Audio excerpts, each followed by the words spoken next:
এদিকে পুশিনের যে অপচেষ্টা সেটির প্রতিরোধ গড়ে তুলেছে বিজিবি। যেমন লালমনিরহাট কুড়িগ্রাম সীমান্তে গ্রামবাসীকে সঙ্গে নিয়ে ভারতের পুশিনের চেষ্টা তারা আটকে দিয়েছে। এবং একই সাথে ঠাকুরগাঁও এবং পঞ্চগড় সীমান্ত থেকে সরিয়ে নেওয়া হয় ২১ জনকে। এদিকে ভারতের দিল্লিতে শুরু হয়েছে বিজিবি বিএসএফ শীর্ষ কর্মকর্তাদের 4 দিনের সম্মেলন। নির্মল চন্দ্র ক্যামেরায় পঞ্চগড় থেকে হিরণ খান বিস্তারিত জানিয়েছেন। নগদ নিয়ে এলো হার না মানা হার অফার। সর্বনিম্ন 10,000 টাকা রেমিটেন্স নগদে পাঠালে থাকছে স্বর্ণের হার জেতার সুযোগ। পঞ্চগড় জেলার 277 কিলোমিটার সীমান্ত জুড়ে এখন পুশিন আতঙ্ক। আন্তর্জাতিক আইনের তোয়াক্কা না করেই এই অপচেষ্টা চালাচ্ছে বিএসএফ। বিজিবির তথ্য বলছে 2025 সালে শুধু পঞ্চগড়ে অন্তত 200 জনকে পুশিন করেছে ভারত। সারা দেশে গেল বছরের মে থেকে ডিসেম্বর পর্যন্ত 8 মাসে মোট 2344 জনকে সীমান্তের এপারে জোরপূর্বক ঠেলে দেয় বিএসএফ। বিএসএফ প্রায়শই দেখবেন যে এরকম কিছু মানুষকে সে পাশে কোথা থেকে নিয়ে এসে তাদের নির্দিষ্ট জায়গার যে গেট রয়েছে এই গেট দিয়ে পার করে ধাক্কা দিয়ে মারধর করে টর্চার করে এবং পার করে দিয়ে দেয়। পশ্চিমবঙ্গে ক্ষমতার পালাবদলের পর আবারও বেড়েছে ভারতের পুশিন চেষ্টা।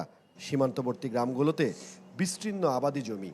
এই অস্থিরতা বন্ধ না হলে ফসলের ব্যাপক ক্ষতির শঙ্কায় কৃষকরা।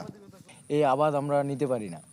অনেক সময় আমাদের ওদের কথা মতো চলতে হয় যে এখন নেওয়া যাবে না, এখন নিতে পারবো না, পরে নিতে হবে এরকম অনেক সময় আমাদের নষ্ট হয়ে যায় খেতে। অনেক সময় একটা গরু ছাগল যদি আসে আমাদের ধান খায়, আমরা একটা বেড়া দিতে পারবো না, এগুলো সব আমাদের নিষেধ।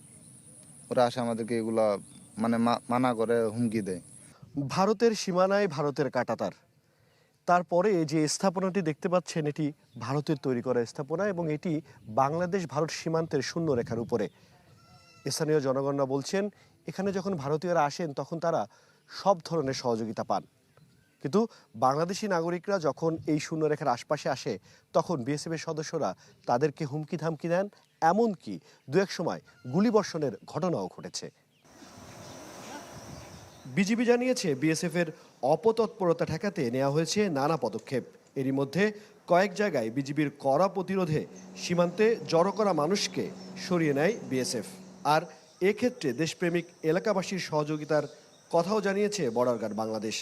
আমরা বিজিবি প্রচণ্ড রকমের সতর্ক অবস্থার মধ্যে রয়েছি। আমরা আমাদের পেট্রোলকে ইন্টেন্সিফাই করেছি, পেট্রোলের সংখ্যা বৃদ্ধি করেছি, পেট্রোলের সদস্য সংখ্যা বৃদ্ধি করেছি।